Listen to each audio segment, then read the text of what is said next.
মনের ঘরেতে লেগেছি যারে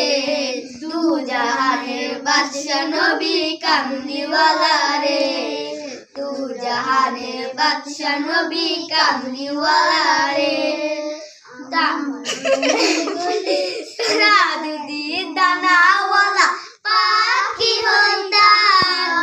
ওই মদিনা দেখার লাগে উড়ে যাইতাম হৃদয় জুড়ে দেখতাম আমি হৃদয় জুড়ে দেখতাম আমি নয়ন ভরে দু জাহানের বাদশা নবী কামলিওয়ালা রে দু জাহানের বাদশা নবী কামলিওয়ালা রে আদি পিতা আদম যখন মুসিবতে পড়ে মুদের নবীর উসিলাতে আল্লাহ কবুল করে সাতরাতে মিরাতে নয়নে কাঁদে দু জাহানের বাদশা নবী কামলিওয়ালা রে দু জাহানের বাদশা নবী কামলিওয়ালা রে। ম্যাডাম আর